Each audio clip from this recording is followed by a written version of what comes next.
Hello friends, मैं हेमचंद्र दीपक आप सभी व्यूअर्स का अपने चैनल ऑनलाइन लर्न एवरग्रीन में फिर से स्वागत करता हूं। आज का हमारा टॉपिक है क्वाड्रेटिक पॉलिनोमियल। टॉपिक हमारा है क्वाड्रेटिक पॉलिनोमियल। इसको पहचानने का सबसे बेहतरीन तरीका है कि इसको दो तीन पॉइंट अगर क्लियर हो जाता है तो हम लोग को क्वाड्रेटिक पॉलिनोमियल समझ में आ जाएगा। और इसमें भी सबसे मेन जो है वो है degree of polynomial. Degree of polynomial का मतलब हुआ दैट इज जो भी पॉलिनोमियल हो उसका पावर। तो पावर क्या होना चाहिए? तो पावर होना चाहिए 2।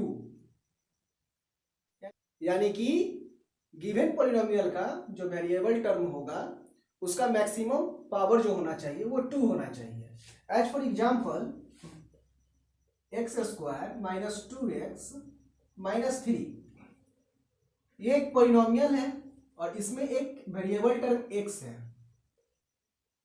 अब यहाँ पर x का जो मैक्सिमम पावर है वो 2 है। यहाँ पे तो 1 है, यहाँ पे 2 है। तो 2 पावर होने के कारण ये क्या हो जाता है हम लोगों का क्वाड्रेटिक पॉलिनोमियल।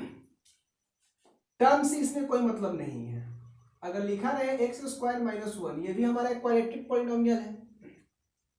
तो ये आई होप आप लोग को ये समझ में आ गया होगा। डिग्री ऑफ पॉलिनोमियल का मतलब हुआ गिवन पॉलिनोमियल का जो मैक्सिमम पावर होना चाहिए वो 2 होना चाहिए। इसके बाद क्या है, नंबर ऑफ जीरोज। तो जीरोज को हम पीछे ही पार्ट में बता चुके हैं कि जीरोज को ही रूट, सॉल्यूशन या value of variable terms of polynomial बोलते हैं। तो इसमें जो इसका नंबर होना चाहिए ये क्या होगा जीरोज इसका? तो इसका जीरोज होगा 2, एक अल्फा और एक बीटा। यानी कि जो वैल्यू ऑफ वेरिएबल टर्म निकल रहा है इसका वैल्यू जो होगा वो 2 होगा। कैसे होगा इसको हम लोग जानते हैं। As for example x square minus 1 ये हमारा एक गिवन पॉलिनोमियल है। अब इसका हम लोग को जीरोज निकालना है। तो let be given polynomial equal to let be p x equal to x square minus 1। अब क्या है कि इसका जीरोज निकालना है, तो पी एक्स इक्वल टू 0 और x square minus 1 equal to 0। अभी आप लोग को पता चल रहा होगा कि ये a square minus b square के फॉर्म पे है। ये हमारा हो गया x plus 1 into x minus 1 equal to 0। A square minus b square equal to क्या होता है a plus b into a minus b. ठीक है। अब यहां से आइदर तो x प्लस 1 इक्वल टू 0, क्योंकि जब इस टर्म को हम इधर लाएंगे तो ये 0 के नीचे चला जाएगा। तो क्या हो जाएगा x प्लस 1 इक्वल टू 0 और x इक्वल टू माइनस 1। और अब इस टर्म को इधर लाएंगे तो ये 0 हो जाएगा। तो ये क्या हो जाएगा हमारा x माइनस 1 इक्वल टू 0 और x इक्वल टू 1। अब यहाँ पे दो वैल्यू आया, x का वैल्यू 1 भी आ रहा है और माइनस 1 भी आ रहा है। तो जो पॉजिटिव टर्म होता है उसको जनरली हम लोग अल्फा लिखते हैं। तो अल्फा का वैल्यू पॉजिटिव में 1 और जो बीटा आया हम लोग का वो हो गया माइनस 1। तो ये अल्फा और बीटा जो हुआ ये क्वाड्रेटिक पॉलिनोमियल का जीरोस हो गया। तो यही यहाँ पे ये अल्फा और बीटा आप लोग को समझ में आ गया होगा। ऐसे पीछे का पार्ट में हमने आपको बताया था कि जितना नंबर ऑफ पावर्स होगा या नंबर ऑफ डिग्री होगा उसी के अकॉर्डिंग उसका नंबर ऑफ जीरोस या उसका नंबर ऑफ सॉल्यूशंस होता है। अब इसके बाद बात हम लोग करेंगे स्टैंडर्ड फॉर्म का। दुनिया का कोई भी क्वाड्रेटिक पॉलिनोमियल हो उसका स्टैंडर्ड फॉर्म होता है a x square plus b x plus c. ये क्वाड्रेटिक पॉलिनोमियल का स्टैंडर्ड फॉर्म है,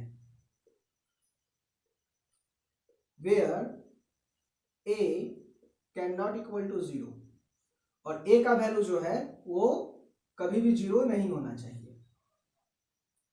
अगर ये टर्म अगर 0, इसका कोफिशिएंट अगर ये 0 हो जाएगा तो क्या हो जाएगा ये पूरा टर्म ही हमारा 0 हो जाएगा। डेट मींस इसका कोई वैल्यू नहीं और बचेगा क्या bx प्लस सी। अब bx प्लस सी जो हो गया हमारा लीनियर इक्वेशन लीनियर पॉलिनोमियल में चला जाएगा। तो वो समझ जानो, केवल ये जानो कि a का वैल्यू जो है वो कभी भी 0 नहीं होना चाहिए। आगे के एग्जाम्पल में हम आपको बताएंगे। और इसका ग्राफ आप लोग को थोड़ा डिटेल में पढ़ना है। तो ग्राफ के अंदर जो है जैसे लीनियर पॉलिनोमियल का जो ग्राफ होता है वो होता है स्ट्रेट लाइन, उसी तरह जो क्वाड्रेटिक पॉलिनोमियल होगा उसका ग्राफ जो होगा वो होगा एक पाराबोला। पाराबोला। अब पाराबोला क्या होता है और इसके प्रॉपर्टीज को नेक्स्ट क्लास में हम देखेंगे। अभी यहाँ पे कुछ एग्जाम्पल को हम लोग देखते हैं, उसके स्टैंडर्ड फॉर्म पे स्टेबल करके। कैसे कि एग्जाम्पल को ले लिया गया है x square minus 2x minus 3, इसका फाइंड करना है हम लोग का zeros. X square minus 2x minus 3 का जीरोज क्या होगा, या नंबर ऑफ सॉल्यूशंस, या इसका सॉल्यूशन क्या है, या एक्स का वैल्यू क्या है। तो इसको फाइंड आउट करने के लिए क्या करेंगे, let be p x equal to x square minus 2x minus 3 और p x equal to 0। Zero इसलिए ले रहे हैं क्योंकि जो पॉलिनोमियल है उसका जीरोज निकालना है, और जो पी एक्स का वैल्यू है x square minus 2x minus 3 equal to 0 और x square minus 3x plus x minus 3 equal to 0। ये क्यों हुआ, इस टर्म को देखिए, जब इसको हम लोग सॉल्व करेंगे तो ये आ जाएगा माइनस 2x, और जब इसको हम लोग मल्टीप्लाई करेंगे तो ये हो जाएगा क्या 3x स्क्वायर, ठीक। और x कॉमन आ गया x माइनस 3 प्लस 1 कॉमन आ गया x माइनस 3 इक्वल टू 0, और x माइनस 3 कॉमन आ गया और ये हो गया x plus 1 equal to 0। Either का मतलब होता है दोनों में से कोई एक टर्म को जब हम लोग उस साइड और किसी एक टर्म का जो वैल्यू फाइंड आउट करते हैं, इसलिए आइदर लिखा जाता है। x माइनस 3 इक्वल टू 0 और x इक्वल टू 3 और x प्लस 1 इक्वल टू 0 और x इक्वल टू माइनस 1। अब यहाँ पर जो हमारा वैल्यू आया वो x का वैल्यू एक 3 है और एक माइनस 1 है, हेंस दैट मीन्स कि अल्फा का जो वैल्यू हुआ वो 3 हो गया और बीटा का जो वैल्यू हुआ वो माइनस 1 हुआ। यही हमारा इस पॉलिनोमियल का आंसर है या जीरोज है। आई होप आप लोग को समझ में